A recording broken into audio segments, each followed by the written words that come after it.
¿Qué tal? ¿Cómo están? Muy buenas tardes. Hoy día vamos a conversar, como todos los jueves, sobre un tema que definitivamente es interesante a tener algunas pautas, como es la inteligencia y el síndrome de Asperger, ya que este tema, pues justamente es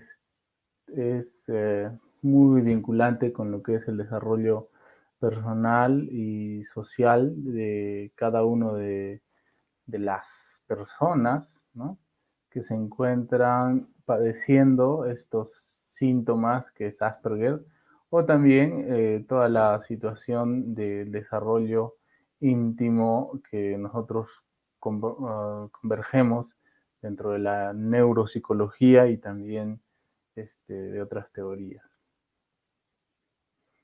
Y en todo caso, les doy la bienvenida, ¿no?, a estos ciclos de conferencias que siempre hacemos con el fin de ayudar un poquito a las personas que están en casa y pues tienen definitivamente una gran responsabilidad con su trabajo, con sus hijos, ¿no? Fundamentalmente, ese es el tema. Esperando que se encuentren bien y con buena salud.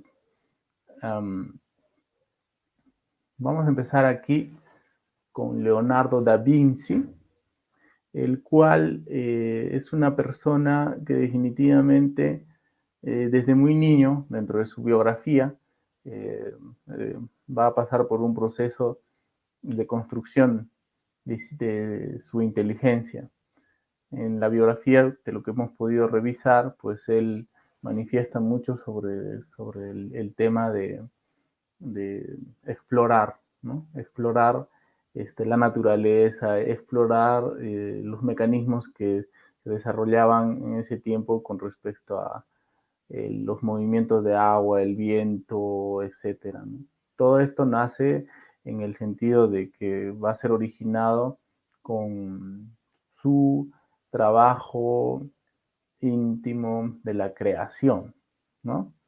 Entonces, después vamos a ver a Leonardo da Vinci, que va a ser una persona que generalmente va a intervenir en varias cosas, ¿ah? Desde la biología, por ejemplo, el análisis del cuerpo, como vemos aquí sus pinturas, también va a intervenir en todo lo que es la mecánica, ¿no? Y es uno de los genios tan interesantes y tan estudiados, así como Nikola Tesla, ¿no?, que recién se ha vuelto a redescubrir a partir del tema de Edison y todo lo que ocurrió en esos tiempos.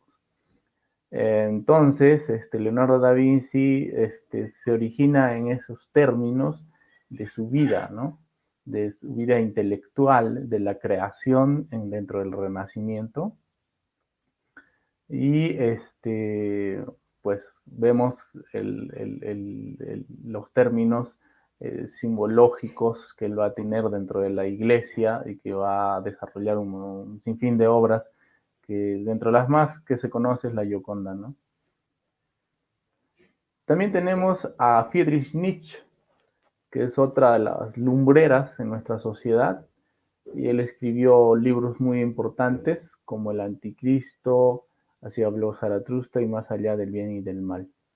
Estos libros que básicamente van a ser un engrama el engranaje de la filosofía, ¿no? Después van a ser estudiados en lo posterior.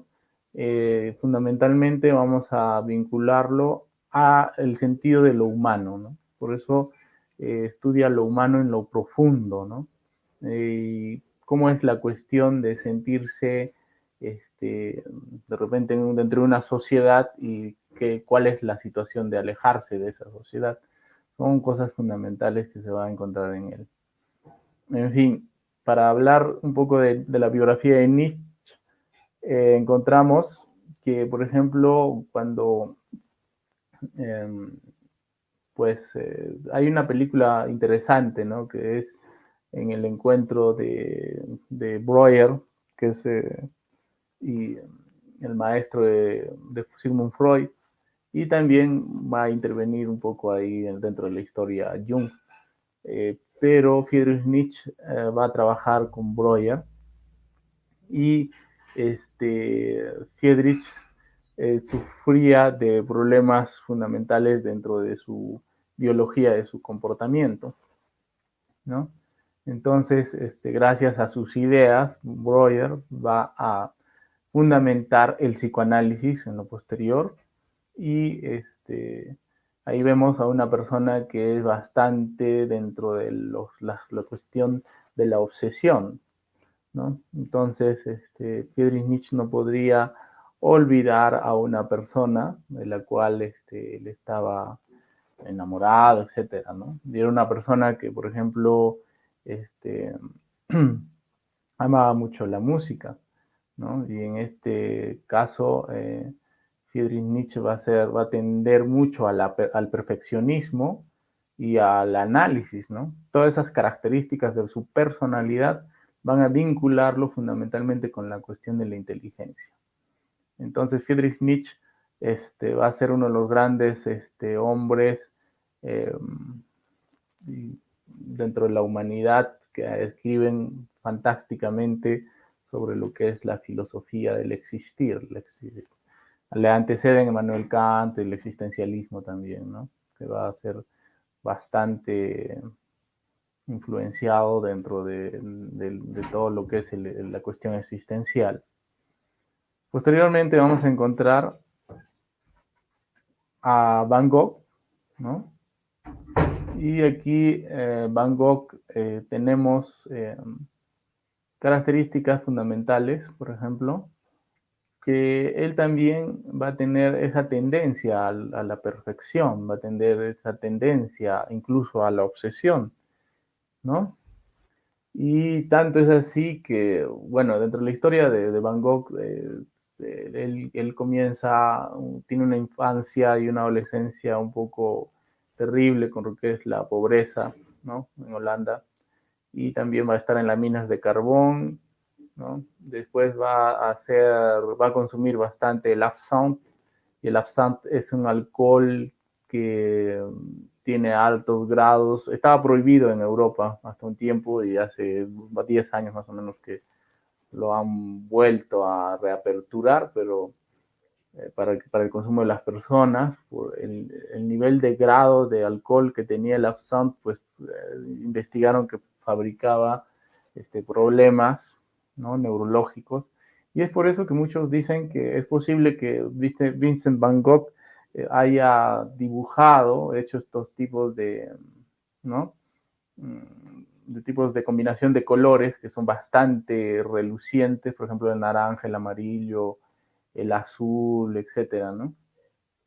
Un poco surrealista las pinturas, ¿no? Dentro de lo real, pero los colores son los que van a magnificar la obra de Vincent Van Gogh.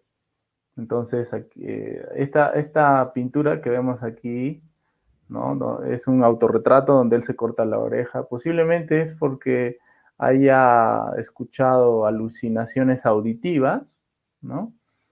Y pues esté dentro de eso, ¿no? Dentro de lo paranoico, dentro de lo obsesivo, etcétera, ¿no? Ahora, Van Gogh no va a ser reconocido durante toda su vida, recién lo han reconocido en estos tiempos del siglo XX, pero en toda su vida no va a trascender básicamente porque tenía problemas con su personalidad, era una persona aislada, no podía entablar relaciones con otros adecuadamente, etcétera, ¿no? Y es lo mismo que sucede con Friedrich Nietzsche, las mismas características preponderantes, ¿no? El problema de lo social y el contacto social. Entonces vemos aquí las características también de Vincent Van Gogh, que van a tener las mismas, digamos, los mismos rasgos de personalidad dentro de la cuestión de la obsesión, ¿no?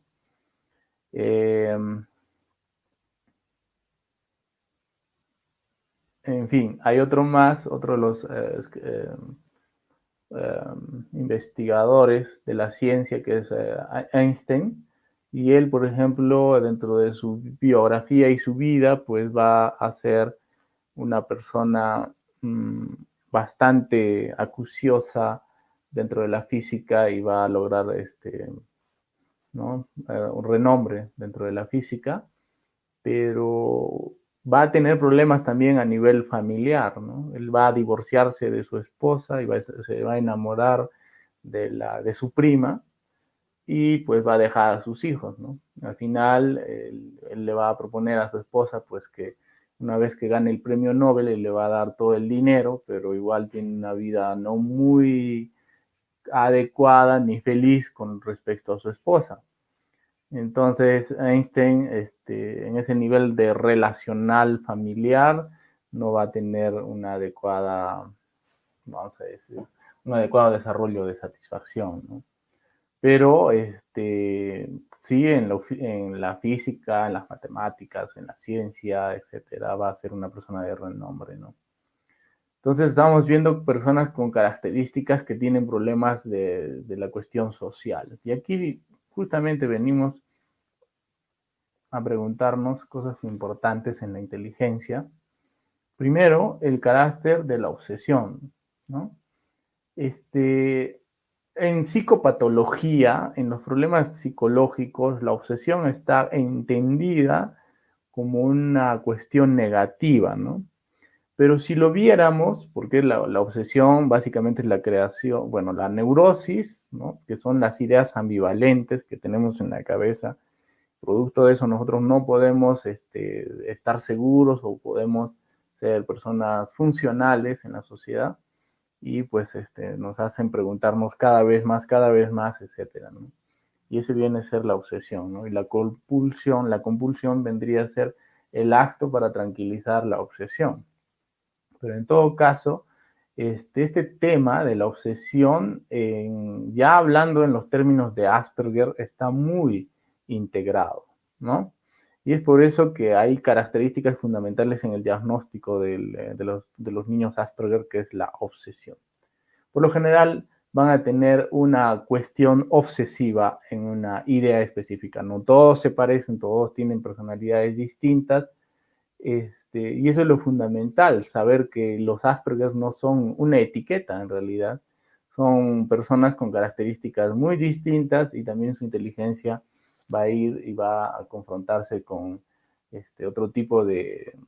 Un niño Asperger es un universo, ¿no? Particular, específico.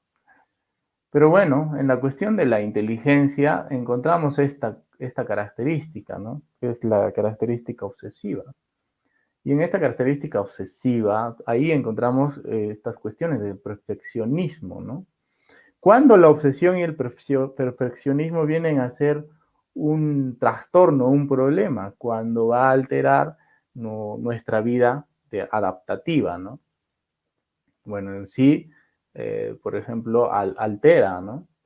Tenemos el caso de Nikola Tesla, por ejemplo, que muere, o sea, él inventaba muchas cosas y casi todos los inventos, según algunos investigadores, dicen que estaban de Nikola Tesla, pero algunos patentados, otros sin patentar, y Alva Edison le quitó la idea de la luz, electricidad, perdón, y así se vio la vida de Nikola Tesla. En todo caso, cuando nosotros vemos a Nikola Tesla cómo muere, ¿no? En las mismas características como muere Beethoven. Beethoven, igual, ¿no? Un apasionado de la música, pero mueren dentro de la soledad y también mueren, pues, en el descuido de la humanidad, ¿no? No se les reconoce en realidad. Pues estamos dándonos cuenta que a través de la historia la inteligencia pareciera que obedeciese a cuestiones socioeconómicas, a cuestiones de reconocimiento. ¿Quién reconoce en realidad al ser inteligente? Pareciera que fuera más institucional. Por eso es que existen los Nobel, ¿no? Los premios Nobel. Entonces, incluso el premio a la paz, etcétera, ¿no? Bueno, esa es otra discusión, pero el tema aquí es esta característica obsesiva. Y ni siquiera sabemos cuántas personas inteligentes o lumbreras de la humanidad han sido negadas. El claro ejemplo es Nikola Tesla, que ha sido negado por años, ¿no? Y así cuántos otros habrán sido negados, ¿no?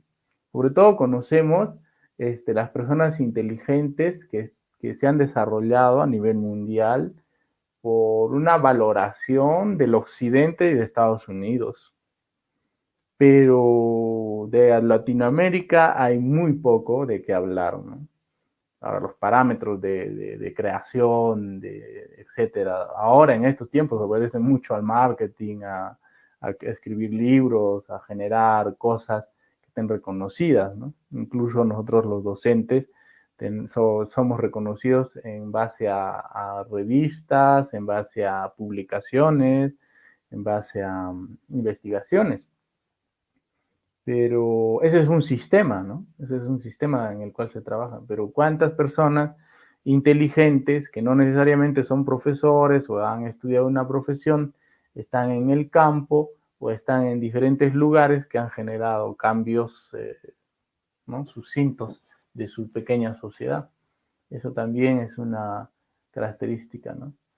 Lo social, ¿no? Dentro de una discusión social. Pero bueno, la obsesión, en términos positivos, diríamos que pues nos ayuda a escribir un libro, ¿no? Por ejemplo, personas que pueden, por ejemplo, una persona que puede leer libros de libros de libros y después escribir, de escribir, de escribir. Incluso se dijo sobre el prejuicio de los inteligentes, ¿no? Se vuelven locos, dice. Tal vez en este tema de los inteligentes haya sido una cuestión pues muy discutida, ¿no? Y tengan razón en el sentido de que al decir se vuelven locos es porque se estaban encerrando en su mundo intelectual, en su creación y pues se aislaban, ¿no? Por eso es que existen justamente muchas películas donde vemos, por ejemplo, en la película Viaje al Futuro, etcétera, vemos a una persona que tiene las características de Einstein con los pelos parados, etcétera, ¿no? Y así muchas, y no social, sino hablando en términos X de matemáticas, etcétera, y donde no le pueden entender el lenguaje las personas comunes. Ahí estamos viendo posiblemente rasgos Asperger, ¿no? De la persona, por ejemplo, el Asperger cuando es pequeño, si tiene que hablar de un tema específico, por ejemplo, no sé, los Avengers, entonces este niño comienza a hablar de Avengers y hace toda su vida en correlación a esa realidad, pero existe en un mundo real, pero está en esa relación, ¿no? Y tiene una tendencia obsesiva a esa idea. Ahí viene el primer rasgo de Asperger, ¿no? Yo creo que es el fundamental, ¿no? Porque esa idea obsesiva le hace justamente eliminarse de la sociedad, de la cuestión social. Pero esa idea también tiene en trama, también ingresa en lo que es toda la situación de desarrollar una parte de la inteligencia específica que después lo vamos a conversar con ustedes.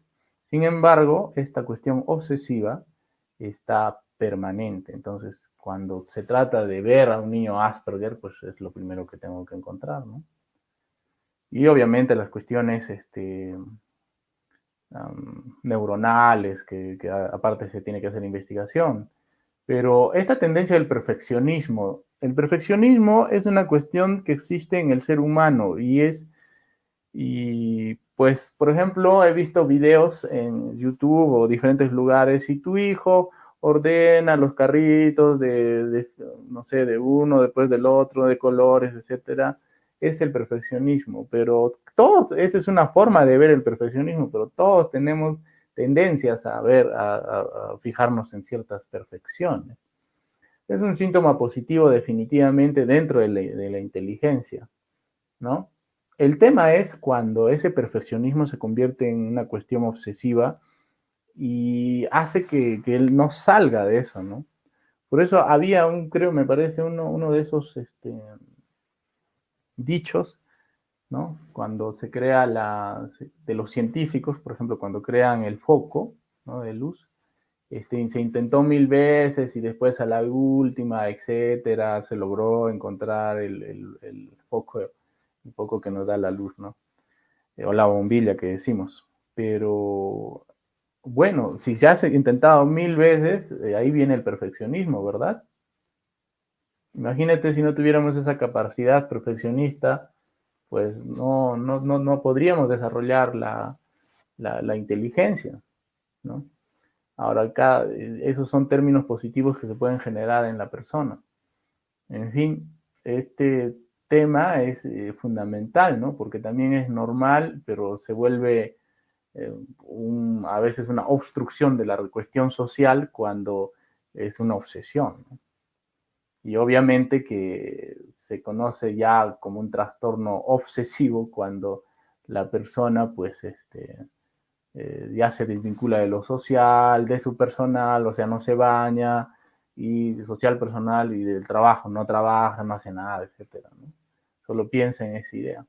Al final, Wagner va a ser uno de los mejores, bueno, entre los mejores amigos de Friedrich Nietzsche, y pues Friedrich Nietzsche pensaba que la música de Wagner era algo distinto del universo, ¿no? Algo, algo apoteósico, algo que expresaba la humanidad real, ¿no? Pero bueno, van a tener un problema y se supone que Wagner le va a fallar, ¿no? En cierto sentido, y él termina su amistad. Y así comienza una guerra contra Wagner, ¿no? Y ya en los últimos años de su vida de Friedrich Nietzsche, entonces la cuestión obsesiva se va a exaltar, lo que significa que va a ubicarse en él, ¿no? En Wagner, ¿no? En fin, esos son los peligros de la obsesión, ¿no?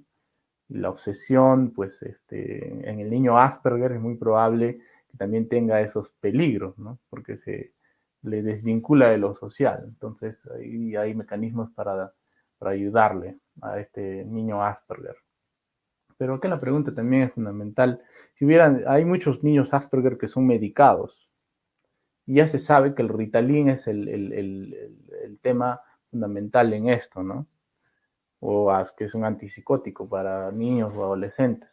Pero me estaba preguntando, y como nos hicimos las reflexiones, ¿qué hubiera pasado si Wagner, qué hubiera pasado, no solamente Wagner, sino otros en la antigüedad hubieran sido medicados con Ritalin, ¿no? Porque el antipsicótico, y hay ansiolíticos y etcétera, que vienen otros componentes, que lo hacen aletargar para que se sienta menos ansioso, etcétera, y menos productivo.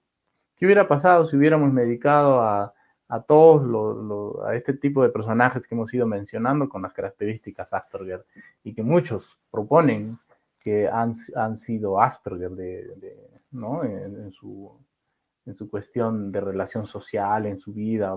Van Gogh, Leonardo da Vinci, el mismo Beethoven, y el mismo Nikola Tesla, ¿no? Dentro de eso. Aunque Nikola Tesla murió solo en una habitación, y después de 2 días lo encontraron muerto ahí. Entonces, ni amigos, ni cosas eh, que hablar de él, ¿no? Bueno, esa es la situación. Y ahí tenemos que preguntarnos también, ¿no? La valoración de los Asperger como lumbrera de inteligencia. Bueno, y los problemas de relación social ya lo hemos hablado, y la imaginación, que es un tema fundamental, ¿no? En el desarrollo de los niños, el juego, pero es un juego libre y no estructurado, ¿no? Entonces, ya en la adolescencia se puede estructurar, se puede compensar, etcétera, ¿no? Bueno, el tema del Asperger es que es un niño bastante imaginativo, ¿no?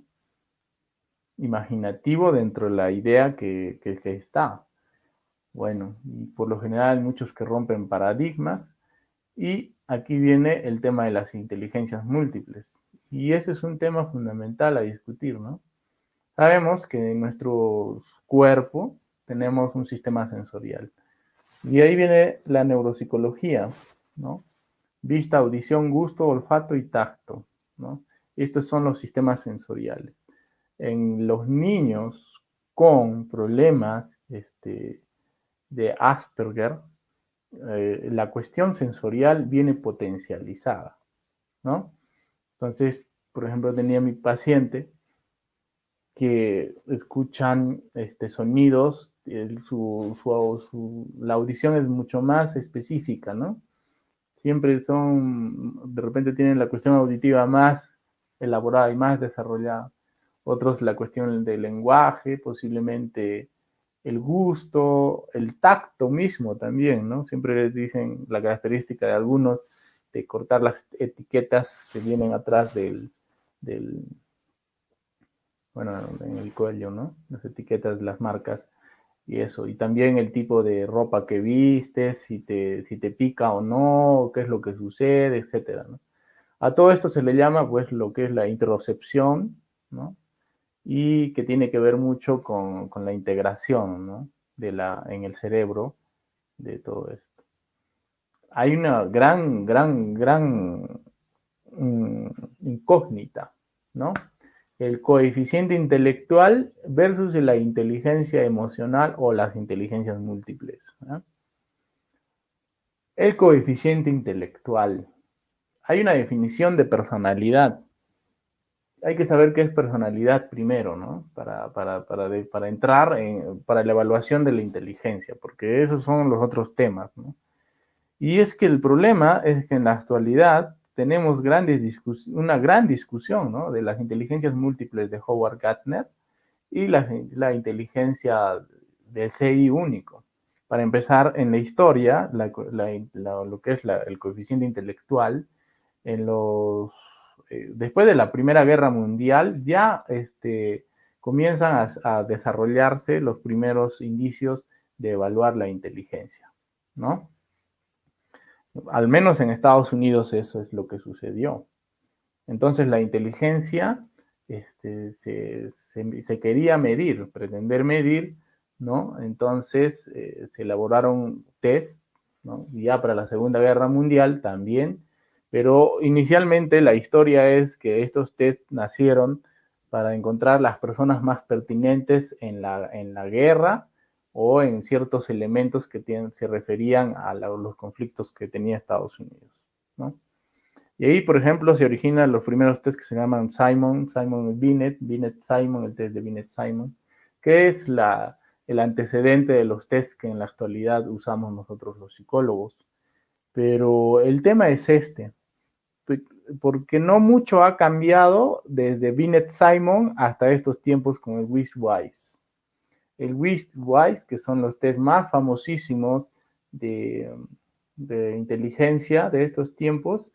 Hay versión 1, 2, 3, 4, versión R, revisado y no sé cuántos más saldrán, ¿no? ¿Y por qué sucede esto? Porque los parámetros que evalúan la inteligencia no reflejan realmente la inteligencia de las personas. Hay que partir primero de la definición, ¿no? La definición clásica nos dice que inteligencia es la capacidad de resolver los problemas. Bueno, si es la capacidad de resolver los problemas, uno se pregunta ahí, ¿qué problemas? Porque la vida es un problema, ¿no? Entonces, ¿qué problemas encontramos? Problemas emocionales, problemas familiares, problemas sociales, problemas lógico-matemático-deductivos, etcétera, ¿no? Pero el tema fue que estos tests de coeficiente intelectual se abocaron a desarrollar y medir la inteligencia, bueno, las características verbales, lógico-matemáticas y también dentro del análisis deductivo, ¿no? Y bueno, creo que eso sería básicamente todo, lógico, matemático, deductivo, relacional o racional, etcétera, ¿no? como le quieran denominar, pero aún así es difícil evaluar la inteligencia.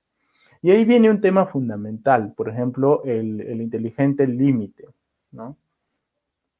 Entonces, estaría bien que por 10 puntos yo le ponga a una persona con retraso mental, porque no hizo 10 puntos o 15 puntos.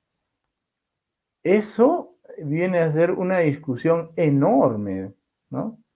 Porque eso sucede por estar vinculándonos, sobre todo, a pruebas que son de repente no cualitativas, sino son cuantitativas. O sea, porque te equivocaste en 15 ejercicios o 10 ejercicios, ya estás en el retraso mental.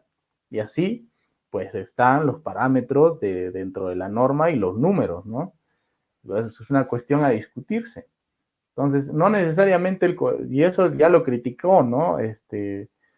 Daniel Goleman justamente estaba con este libro, no sé si que lo pueden ver acá, que se llama Inteligencia Relacional, que es, que es un libro de Daniel Goleman.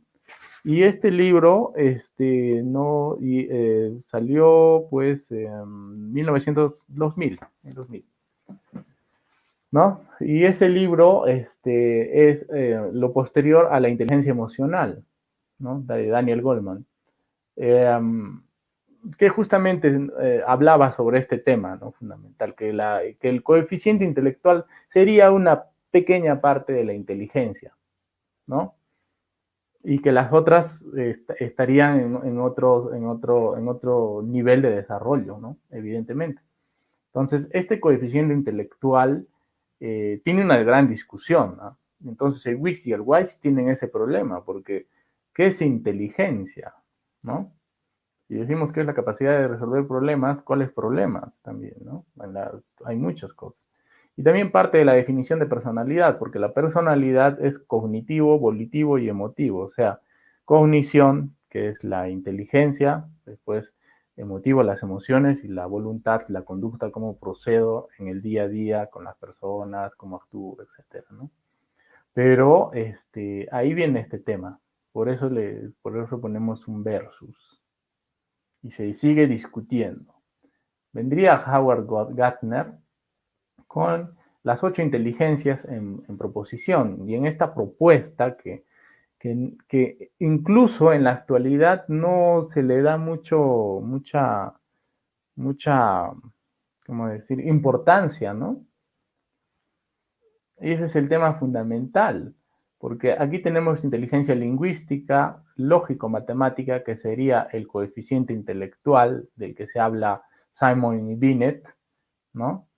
Y que, bueno, básicamente eso. Corporal y kinestésica no evalúa, por ejemplo, eh, otras pruebas, ¿no? Las pruebas no evalúan necesariamente la inteligencia corporal y kinestésica. Lo visual y espacial también, ¿no? Tiene discusión, que en la actualidad tampoco no están siendo evaluadas. Lo musical, menos aún lo musical. Por ejemplo, un test Wise que son utilizados comúnmente en la inteligencia, pues estos ni siquiera dan pie a la cuestión musical. La interpersonal mucho menos, que es la capacidad de relacionarse con el mundo exterior, o sea, con las personas, y la intrapersonal, que es lo interno psíquico, de relacionarme. Entonces, si yo parto de la cuestión de solucionar problemas, lo interpersonal es cómo yo utilizo esta inteligencia emocional, ¿no?, con las personas, cómo sé decir mi discurso, cómo puedo hablar con las personas. El Asperger, de hecho, que ya tiene un problema interpersonal, ¿no? Y es lo que debería trabajarse en un Asperger, la cuestión interpersonal como inteligencia. Ojo que las inteligencias se desarrollan, ¿no? No es que uno nace sabiendo cómo me voy a entablar una relación con una persona, ¿no? Incluso muchos Asperger no saben cómo reconocer las emociones, lo cual la inteligencia emocional estaría muy vinculada en su déficit y deterioro de desarrollo, ¿no? No saben, y no saben tampoco cómo decir las cosas, La impulsividad es un gobierno. Ahí estamos hablando de la amígdala, ¿no? La amígdala y la circunvolución límbica, que son dos estructuras en el cerebro que vendrían a ser el cerebro emocional. Estas dos, lo que van a hacer es generar impulsividad, ¿no? Y es por eso que vemos a los Asperger que están, cuando ven algo que les interesa, pues están dentro de esa idea continuamente que va a fabricar la cuestión obsesiva. Pero bueno, esto es lo que no se evalúa. Lo intrapersonal tampoco, un Wiswise no evalúa eso, y mucho menos la inteligencia natural, ¿no? Vamos a leerlas. La lingüística, que es escribir, leer, contar cuentos, hacer crucigramas. Es así, posiblemente está incluida en los test de inteligencia. La resolución de problemas, eso ya se sabe, lo lógico matemático. Deporte, baile y manualidades, corporal y kinestésico, no está incluido en los test, ¿ah?, de inteligencia. Percibir, imaginar, visualizar y transformar, posiblemente sí. Identificar, bueno, lo musical, ¿no? Reconocer, crear, reproducir sonidos, canciones, musical. ¿Qué hubiera pasado si Beethoven no hubiera estado en ese mundo de la música? Tal vez hubiera sido una persona con problemas serios en la adaptación. Por eso es que es importante aquí el consejo fundamental, saber descubrir la inteligencia que domina al niño, ¿no? El tema aquí es que, por ejemplo, por muchos años, y no sé si es una cuestión del machismo, se ha elaborado que la persona inteligente es lógico, matemático, deductivo, etcétera, ¿no? Ese es el tema. Incluso se da importancia a profesiones que vayan en esos términos, ¿no? Pero las profesiones que de repente no van, como músicos, como baile, como etcétera, u otros que danza, etcétera, no se les da. Al menos aquí en el Perú no hay ningún tipo de valoración a ese tipo de inteligencias. Y es por eso que el niño es muy probable que tenga esta virtud, ¿no?, con la que nació, esas características genéticas, y que están reflejadas en su cerebro, evidentemente, y que después las va a atrofiar aún más en un mundo que es lógico, matemático, deductivo. Y es por eso que hay incluso colegios que se vinculan a eso, a ingresar a la universidad. Entonces yo me pregunto, ¿qué haría un niño con una inteligencia musical, pues soberbia y excelente, en un colegio que le interesa que ingrese a la universidad? Y que para eso la universidad tiene también sus parámetros en la universidad, por ejemplo, bueno, lo que conocemos, no se vincula a una inteligencia interpersonal, no hay inteligencia intrapersonal, no hay eso, ¿no? Lo importante para ellos es que sea lógico, matemático y deductivo. Pero ahí viene la crítica. Entonces, ¿qué podemos decir de la inteligencia en base al desarrollo de las neurociencias? Pues que el CI tiene graves problemas para evaluar la inteligencia. Entonces, ahí sí hay que tener mucho cuidado y hay que tener la valoración respectiva en ese aspecto, porque no se está incluyendo nada. Y es José María Arguedas, un ejemplo, que es nuestro poeta peruano, que escribió Los ríos profundos y otras obras más, que está dentro del indigenismo. Va a ser uno de los indigenistas más realista, ¿no? Va a describir todo y va a escribirlo y plasmarlo en obras. Pues él sufría de depresión. Desde entonces, ¿qué deducimos de Arguedas? Que ha sido una persona pues con inteligencia lingüística, por eso dice acá, mira, lingüística, escribir, leer, contar cuentos y hacer crucigramas, bueno, fenomenal, ¿no? Entonces, va a sufrir de depresión, lo que implica que al sufrir de depresión, su inteligencia emocional, que no está incluida aquí, porque ya con eso serían 9 inteligencias de Goldman, esta inteligencia emocional no estaba desarrollada, pues posiblemente desarrollado no desarrollaban la inteligencia intrapersonal, ¿no? Que es la autoestima, automotivación, felicidad personal, social. Y se suicida en la Universidad de La Molina de un balazo en la sien, ¿no? Entonces ahí estamos viendo cómo estas características de falta de inteligencia, ¿no? Pueden eliminar a la persona. Lo mismo le pasó a Einstein. Einstein tenía problemas con su esposa, ¿no? Es un sujeto muy inteligente, pero no supo ser padre, no supo saber hacer familia. Entonces, y eso frustró muchas cosas en su vida. Posiblemente ahí, pues, no estemos viendo una persona dotada de una inteligencia interpersonal. Entonces, si queremos hablar de inteligencia, hay que darnos cuenta que hay muchas aristas y muchos factores, ¿no? Y ese es el tema fundamental. ¿Cómo es que nosotros estamos viendo la inteligencia en nuestros tiempos? Si en las neurociencias nos están contando que hay especificación de áreas que funcionan para cierto tipo de cosas, incluso el lado derecho, el lado izquierdo, uno es más lógico, el otro es más emocional, artístico, etcétera, ¿no? Todo está en nosotros, en realidad. Y en realidad es que todos somos inteligentes. Ese es el tema, ¿no? Y yo me estaba preguntando si no es que el CI desarrolle pues cierta discriminación con las personas que están vinculadas a otros tipos de inteligencia, porque el CI viene a ser muy limitado, ¿verdad? Muy limitado. Y estamos hablando aquí de cosas científicas, no son invenciones ni nada de eso. Ahí están los libros para que ustedes puedan revisar la inteligencia múltiple, inteligencia emocional y la inteligencia relacional o social de Daniel Goleman, ¿no? Y que va a ser un boom. Ya este libro de inteligencias múltiples de Gartner es un bestseller y obviamente está muy reconocido con las neurociencias y la cuestión de la fabricación de cómo medir la inteligencia. En la actualidad no existe un test que se acerque a medir la inteligencia y eso es la verdad dentro de los sistemas neurocientíficos que se han generado. Entonces hay bastante discusión de este tema, ¿no?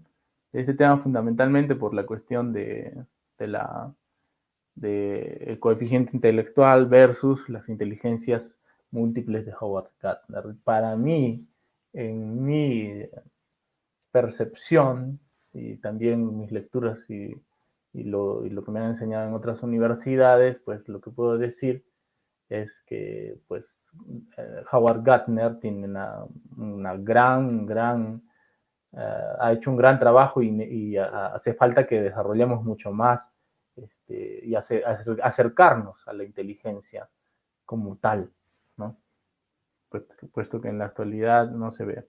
Lo que sí se puede ver es que cuando hay retraso mental profundo, cuando hay cuestiones que no se desarrollan eficazmente con respecto al cerebro, ¿no? Cuando hay infarto cerebral, etcétera, ahí vemos retrasos que sí se notan, que sí se pueden ver, pero en el caso del Asperger, incluso la única cosa, el único factor que va a intervenir puede ser el tema de la obsesión, ¿no? Y pues por eso se le dice que es una forma, ¿no? Una forma de ser. Y no es una enfermedad porque no da contagios, y no es un trastorno.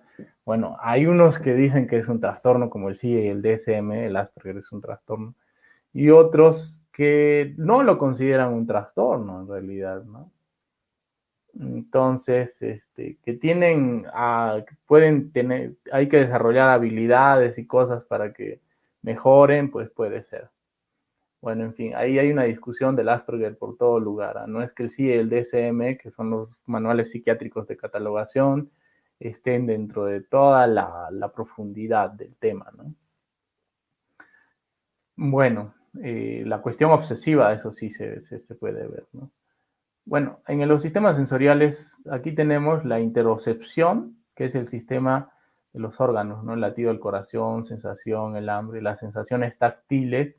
Bueno, todo eso viene a ser un poco de neuropsicología, cómo es que nosotros, las personas, integran, ¿no?, todo de su alrededor, ¿no? Y hay un tema fundamental que es el sistema vestibular, por ejemplo, ¿no? Toda información relacionada con el movimiento de la gravedad, el equilibrio y principalmente con los procesos del oído interno. Cuando el niño nace, lo primero que va a desarrollar es el oído interno. Y este oído interno va a ser, en el oído interno están los otolitos. Estos otolitos, que son como piedritas, están funcionando, ¿no?, para que tú tengas estabilidad con la gravedad de la Tierra.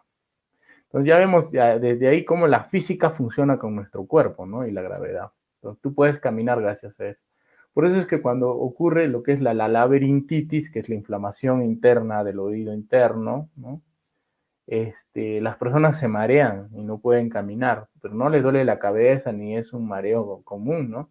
No es que la estabilidad del cuerpo no está bien porque esos otolitos probablemente se hayan movido, porque ahí hay líquidos también que nos ayudan a caminar y gracias a la gravedad, ¿no? Entonces, todo eso es el sistema vestibular. En fin, muy probable, y lo que se ha visto en la mayor parte de niños Asperger es que en la infancia ellos tienen, su motricidad no es muy buena, no es buena. Hay algunos que sí, ¿no? Como Michael Phelps, que le dijeron que pues, bueno, bueno, hay investigaciones que dicen que él ha sido Asperger. Y Michael Phelps, como sabes, es uno de los mejores nadadores en Estados Unidos y todas las Olimpiadas, y como él no hay ninguna persona, es excepcional el hombre, e incluso en sus técnicas, ¿no?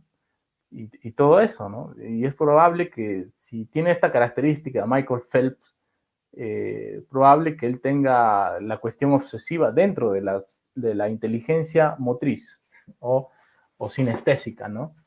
Entonces, lo demás ya no importaría, porque, bueno, él es funcional en lo que es, ¿no? Entonces, por eso es importante que los padres que tienen niños Asperger vean cuál es lo funcional de esa inteligencia. Y hay un tema fundamental aquí, que es la plasticidad. Entonces, para yo ayudar a este niño Asperger, lo que tendría que hacer es encontrar este tema fundamental donde se está desarrollando su inteligencia y después irradiar a las otras áreas a partir de ese sistema, ¿no? Bueno, eso ya viene dentro del tratamiento, pero hay que saber que pues encontrar el tipo de inteligencia es importante para poder hacer un tratamiento más correcto y adecuado. Porque yo, ¿qué podría hacer? Que lea a mi hijo lecturas sabiendo que él es más, no sé, kinestésico, ¿no? Le gusta jugar, hacer otras cosas. Entonces tendría que fusionar lo kinestésico y las lecturas al mismo tiempo, si quiero mejorar una y otra. Y así las otras inteligencias también, ¿no? Entonces ese es el tema fundamental. ¿Mm? ¿Qué más? Bueno, aquí hay varias funciones, por ejemplo, la modulación, que se trata de abrir y cerrar la entrada de estímulos sensoriales. Esto también es un entrenamiento, ¿no? Entonces, si mi hijo tiene una audición bastante fluida y fuerte al detectar los sonidos que están afuera, entonces yo también tendría que entrenar estas cosas. Obviamente que estos ya son tratamientos especializados, pero el tema de hoy día básicamente nos encuentra con todo lo que es lo neuropsicológico, definitivamente, ¿no? Entonces, la integración sensorial, que es fundamental, porque casi la mayor parte de Asperger van a tener este problema de integración sensorial. Como ya les dije hace un momento, puede ser el tacto, puede ser el oído, puede ser el olor, puede ser muchas cosas, ¿no? Ahora, la integración sensorial es en distintos aspectos. Por ejemplo, que hay una cuestión interesante, ¿no? En la depresión. Cuando tienes depresión, el gusto y también el olfato varían, ¿no? Entonces, eso también son investigaciones que se han encontrado, ¿no? Es como si esta cuestión depresiva, o sea, la dopamina disminuye y entonces el cerebro baja su intensidad en el reconocimiento. Por eso cuando estás triste o algo, no sé, incluso en la menstruación también tiene relaciones, ¿no? Puede ser muy salada la comida, puede ser menos, y varía todo eso. Entonces, ahí vemos que el cerebro es entrenable, sí es entrenable, evidentemente, ¿no? Por eso vamos a hablar del Snoezelen en un momento, que es una técnica fundamental y espero hacer pues un pequeño conversatorio con ustedes sobre el Snoezelen, que es interesantísimo, ¿no? Pero el tema acá del Asperger es trabajar la integración sensorial, ¿no? Como dice acá, aquellos niños con las disfunciones en la integración sensorial malinterpretan los estímulos sensoriales que llegan a través de sus sistemas sensoriales y a menudo reaccionan en forma desmedida o inadecuada, ¿no? Por ejemplo, si hay ruidos demasiado fuertes, puede fabricarles temor, ansiedad, etcétera, ¿no? Incluso en la cuestión visual, ¿no? Porque había las investigaciones sobre la mirada de los Asperger en las personas, ¿no? Entonces el Asperger por lo general no mira a los ojos de las personas. Entonces podría ser la implicancia de esta cuestión sensorial dentro de la visión también, ¿no? O sea que la mirada puede ser muy penetrante, muy fuerte, que le causa inseguridad y pues fabrica una correlación inadecuada en su vida del niño Asperger. De ahí que es importante entrenar la mirada, saber mirar se entrena. Entonces, es un detallito nada más la cuestión de mirar. Pero aquí lo importante en el psicólogo es evaluar las cuestiones de integración sensorial en el Asperger para establecer el tratamiento, ¿no? Y a partir de esta evaluación sensorial, neurosensorial, yo recién trabajo lo demás. Por eso es importante acá, que más yo le daría pie a tener un diagnóstico de pruebas neuropsicológicas que un CI, ¿no? Entonces, las pruebas neuropsicológicas se acercan un poquito más a la cuestión de inteligencia. Y obviamente lo integral. Por ejemplo, el déficit de integración sensorial. Este déficit de integración sensorial, que en neuropsicología se conoce así, va a provocar es el entramado del autismo y de muchos otros aspectos, ¿no? Por ejemplo, aquí, diciendo palabras, y aquí tenemos una resonancia, ¿no? O una tomografía podría ser. Pero bueno, el rojo es donde se está elaborando, ¿no? Y esto se descubrió, pues, porque es el área de, diciendo palabras, vendría a ser el área de Wernicke y el área de Broca, que son las áreas sensoriales que están en el lóbulo temporal y en el frontal, parietal, temporal y frontal. Entonces, esto nos implica el uso del cerebro, ¿no? Escuchando palabras, por ejemplo, ¿no? Y lo vemos ahí. Pensando y viendo las palabras. Aquí tenemos la implicancia del lóbulo occipital y el área de Wernicke, que es el área sensorial. Esta área nos ayuda a pensar las palabras. Obviamente que no se ve el interno, porque en lo interno se encuentra la circunvolución límbica, que es una área de la memoria, ¿no? Y esa memoria funciona con eso. Y también la amígdala, que es una pequeñita parte donde se va a fabricar toda la cuestión emocional. Por eso dice Goldman en su libro que la inteligencia emocional es la capacidad de autorregulación de las emociones. Pero ¿quién autorregula? El ser humano. Entonces, ¿quién es el impulsivo? Es el que está menos inteligente, menos entrenado en la cuestión de la emoción específicamente, ¿no? Y por eso a veces toma decisiones inadecuadas. ¿Qué es lo que se debe empezar a trabajar desde la infancia? La inteligencia emocional. En estos tiempos ya ni se habla de inteligencia emocional, muy pocos que hablan, ¿no? Había un tiempo en que salían muchos trainer, coach o psicólogos que hablaban de inteligencia emocional y para este tiempo ya ni siquiera lo están mencionando. Entonces, las emociones para Goldman es importante en la capacidad de las otras, incluso de las otras. ¿eh? Podemos decir que a partir de las emociones es que las otras inteligencias se vuelven mucho más potenciadas. Y es por eso que también Freud decía, ¿no? También cómo es el trauma, la cuestión emocional, etcétera, ¿no? Tanto ocurre más las emociones más fuertes, el aprendizaje se sella, sea positivo o sea negativo, ¿no? Sea traumático o no sea traumático.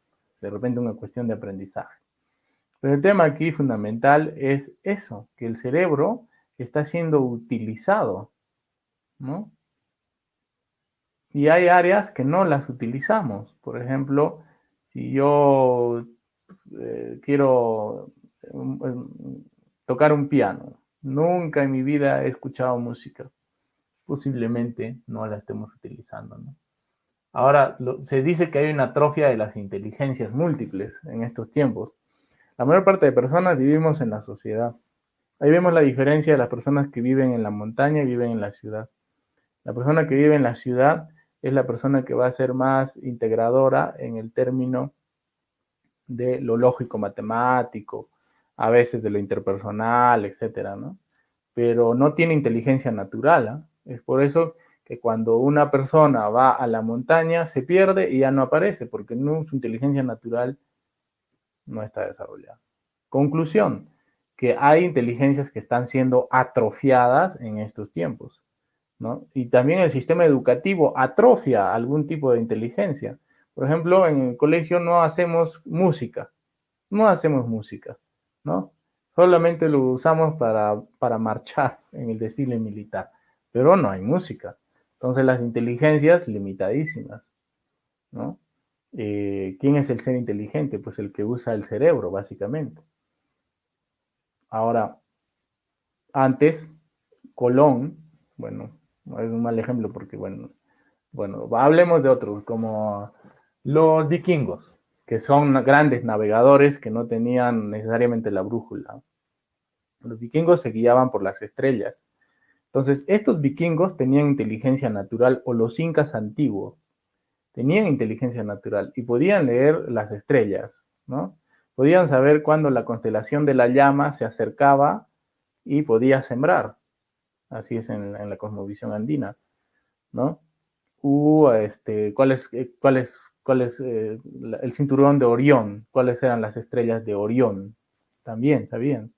En estos momentos, si yo me pongo a preguntarte, es muy probable que ni siquiera sepas qué es Orión, o ni siquiera sabes qué estrellas hay, ¿no? El ser humano está dentro de eso. Hay una gran discusión. Nosotros los psicólogos estamos llamados a innovar esos cambios. Hay colegios que están desarrollándose eso, por eso se les llama colegios alternativos. Los colegios alternativos van vinculándose a todo lo que se origina en la inteligencia múltiple y no en lo clásico, porque lo clásico es la inteligencia del coeficiente intelectual, ¿no? Entonces, los cursos también ahí. Filosofía de la vida, no hay filosofía de la vida. ¿m? Solamente estudias matemáticas, lenguaje y naturales o este tipo de cosas que de repente te ayudan en ese sentido. Inteligencia intrapersonal, autocontrolarte, conocerte a ti mismo internamente, tampoco. Pero ¿qué es educación? Ahí viene también el otro tema, ¿no? ¿Qué es la educación? Porque la educación, ¿hacia dónde va dirigido? Y es por eso que los colegios, escuelas Waldorf, los colegios Montessori y otros, pues incluso hay con otros nombres, ¿no? Arco iris, no sé qué nombres más se ponen. Pero Waldorf y Montessori tienen sus propias estrategias dentro de lo neurosensorial. Eso es interesante también, ¿no? En la educación. Bueno, y ya para terminar, me gustaría explicarles sobre este tema de cómo estimular en, en un ambiente multisensorial. ¿Qué hace los ambientes multisensoriales? Mejora las habilidades sociales y de comunicación existe mayor motivación, cambios de conducta positivos, mejora las funciones intelectuales como el contacto visual, etc. Y hay un tema fundamental que es la relajación. La educación no se puede hacer en un tema de tensión y de estrés, ¿no? Pareciera que los colegios nos llevan, y las universidades y el trabajo nos vinculen más a la tensión y al estrés que a la relajación. Por eso es que se hicieron investigaciones, gracias al Dalai Lama, sobre cómo influencia la relajación en los procesos de aprendizaje. Y se demostró, se le va a demostrar, pues que el alumno podía potencializar de mejor manera su aprendizaje en estados de relajación o a partir de esa práctica. A partir de eso se crearon colegios donde se hace meditación o yoga para antes de las clases, ¿no? Entonces el niño que venía tenso tal vez ya estaba menos y podía vincularse a mejores aprendizajes. Entonces, ahí viene también otras investigaciones en la inteligencia, ¿no? Esto es Snoezelen. Snoezelen inicialmente trabajó con personas con autismo, justamente. El término Snoezelen viene de relajación, que quiere decir que los aprendizajes se trabajan dentro de una cuestión de relajación. Ahora, estos aprendizajes, lo importante es que en el lugar se encuentren los materiales y no necesariamente se encuentren un profesor.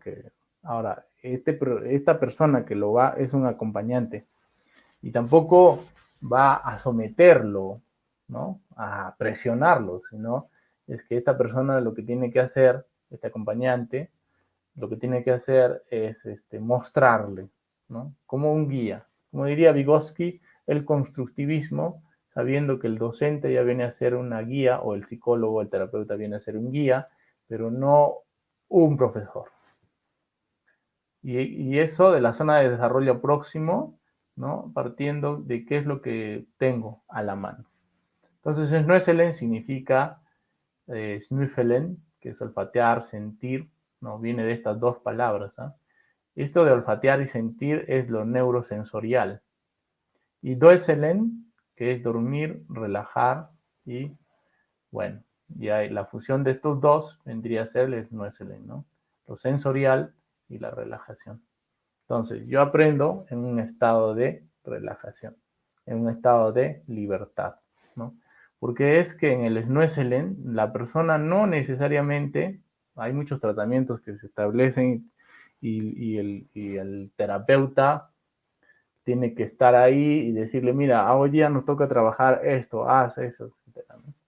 Pero en el Snoezelen no es así. El Snoezelen nos vincula a que nosotros y los niños puedan elegir qué es lo que desean.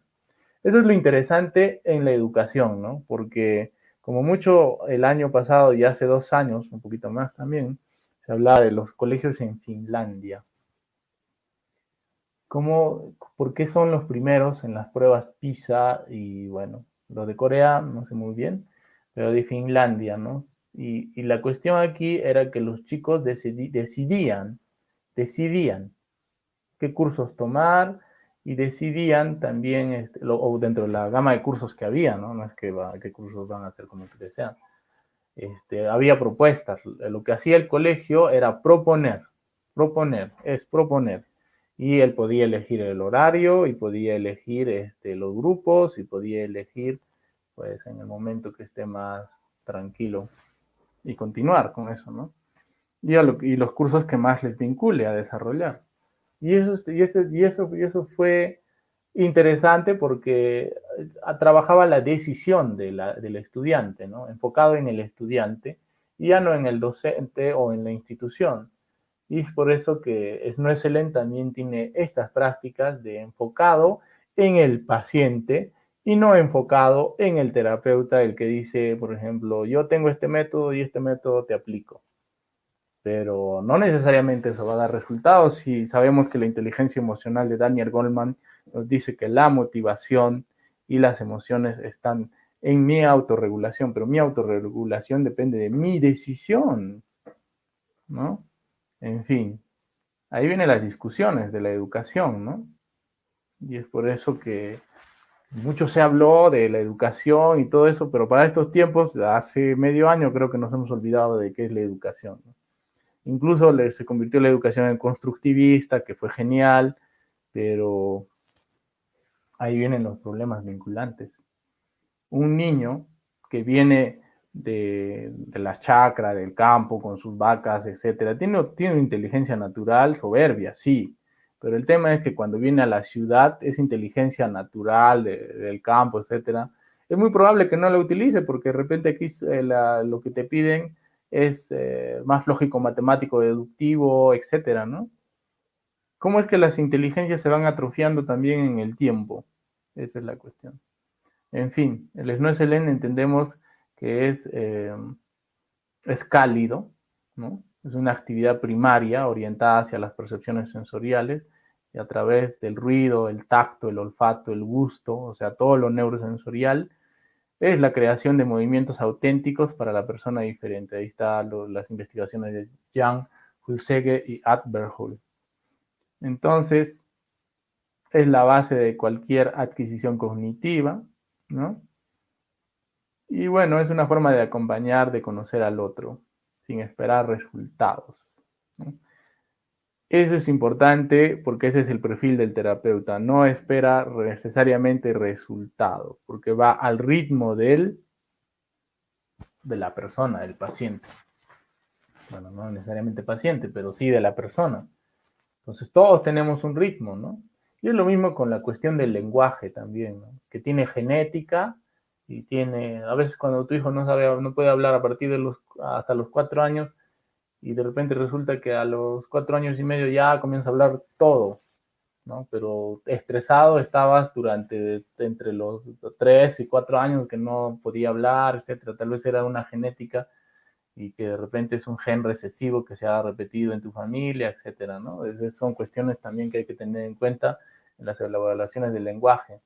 Obviamente la estimulación es importante, pero todos tenemos un ritmo, ¿no? El ser humano no está encasillado, ¿no? Estructurado, por eso es que incluso las inteligencias escapan mucho a las interpretaciones sin esperar los resultados, sin dificultad, sin falla, porque todo intento es el correcto, ¿no? Entonces, en el Snoezelen no es que si fallaste ya perdiste o es X cosa, no. Entonces, el Snoezelen nos ayuda justamente a eso, ¿no? A valorar la persona, la autoestima, por eso es centrado en la persona. Y hay aparición de habilidades, a la autoestima mejorada y el mejor ser de la persona es lo que rescata el Snoezelen. En fin, hay varios principios, por ejemplo, el confort, seguridad, confianza, bienestar, armonía y respeto. Que el respeto es importante porque un niño, yo estoy respetando a la persona en la medida que viene como es, ¿no? En la medida que le puedo, si hay que hacer un diagnóstico, pues le estoy dando un diagnóstico certero y que no es engañoso y que no lo va a vincular a otro tipo de cosas que no pueda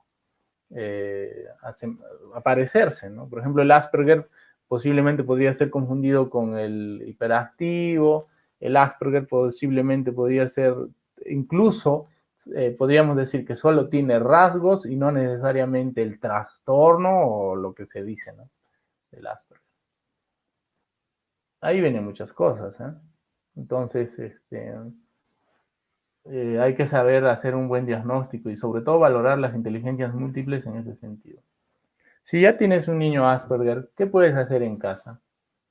Pues lo que bien es cierto, estas cosas son muy costosas porque para esto necesitamos una organización que nos dé todo esto, ¿verdad? Pero en el Snoezelen hay cosas que se pueden manejar a nivel neurosensorial que uno puede crear sabiendo que hay vinculaciones, ¿no? Yo quiero trabajar las inteligencias. Yo como padre de familia tengo que saber cuáles son las inteligencias que debo potencializar, ¿no? Y un factor fundamental en los niños autistas, en el tratamiento, es que los padres son el engranaje fundamental. Me recuerdo que he encontrado casos, por ejemplo, con niños que tienen sus padres, básicamente han desarrollado pues una separación, se echan la culpa, traumas del nacimiento del niño o diferentes aspectos. Y eso no ayuda en nada. Entonces, en la intervención de un niño Asperger, lo primero que hay que intervenir es en el padre, en los padres. Hay padres sobreprotectores, padres que no les interesan sus hijos, padres que viven con el trauma y de la no aceptación, padres que viven con familias disfuncionales, y eso no ayuda en nada.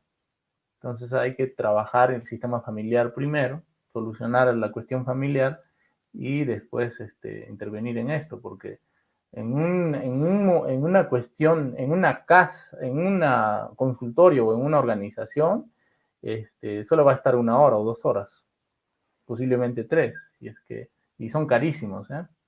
Entonces, lo que sucede aquí es que, pues, no, a veces no tenemos esa cuestión de poder desarrollar todo esto. Pues hay que crear un sistema en casa, por ejemplo, y entrenar a los padres, ¿no? Y es por eso que es importante, si no hay ese sistema, pues en el consultorio, el psicólogo, la persona que esté atendiendo, pues se le vinculará fundamentalmente a estos aspectos, ¿no? Por ejemplo, hoy día vamos a trabajar tu inteligencia kinestésica motriz. Bueno, la trabajas, pero en casa también puedes seguir trabajando, ¿no? Y es por eso que se puede crear este tipo de elementos, como vemos acá, pañoletas, ¿no? Con diferentes estructuras y pues el niño va sintiendo. Sabemos que, por ejemplo, hay niños Asperger que no les gusta que les toquen, ¿no? Que no les gusta cosas así, pero hay que ir entrenando. El cuerpo se entrena poco a poco. Por ejemplo, ahí tenemos este cambio de colores que pueden utilizar también en la cama, ¿no? También tenemos estructuras, ¿no? Donde estimular a los chicos. Si son niños, es mucho mejor. De 0 a 6 años está la capacidad de plasticidad. Entonces, si yo trabajo de 0 a 6 años, es importante. ¿Cuándo diagnosticar a un niño autista? Muchos dicen que es a partir de los 4, ¿no? Y aún así es raro. A partir de los 6 ya es un poco más certero, pero entre tanto es un poco complicado. Pero ya se puede ir trabajando, si es que se ha visto características, rasgos, se puede ir trabajando. Mientras más temprano sea el trabajo, es mucho mejor. Obviamente que también el hecho de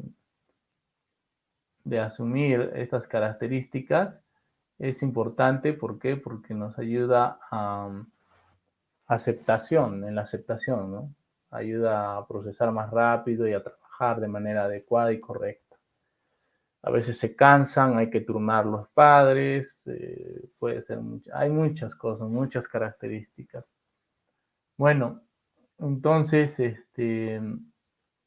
la cuestión neurosensorial fundamental en el aporte de esto, ¿no? Y listo, yo les agradezco mucho. No hay ninguna pregunta. Pues gracias por esta reunión que hemos tenido hoy día. Imagino que pueden tener preguntas. Si las tienen, pues pueden escribirnos, ¿no? Un mensaje interno, nosotros le vamos a responder. Y esto ha sido todo por hoy día. En la conclusión general sobre la inteligencia podemos decir que sobre todo en la psicología todavía hace falta mucho trabajo, mejorar los sistemas de investigación en el coeficiente intelectual y en las inteligencias múltiples, y se están desarrollando, ¿no? Hay cuestionarios de, de inteligencias múltiples que nos pueden ayudar, y también hay características fundamentales que, de, de, pruebas como el WIS-WISE, que nos ayudan en la inteligencia también, ¿no? Y el trabajo pues es continuo, arduo, constante, y hay que integrar bastante la cuestión de mejorar los sistemas de integración sensorial. La integración sensorial es fundamental y hay que trabajarla en casa y hay que trabajarla también con una organización o un profesional que sepa de todos esos temas. No es Selén, no hay en Arequipa, no lo he visto aún, pero si algún momento lo encuentran, pues es genial, pues trabajen con eso, ¿no? En la institución. No es Selén también en Lima ya sí hay, en Brasil, Argentina, ¿no? Y el año pasado trajimos a una especialista para una universidad para que nos cuente todo sobre este trabajo de No es Selén. Y pues vamos a dedicarnos a trabajar esto en las próximas sesiones posiblemente. Y hay una cosa muy bonita, el cerebro de los disléxicos, que es fundamental. Y pues les agradezco, cuídense mucho y nos vemos en la próxima sesión. Muchas gracias. Hasta luego.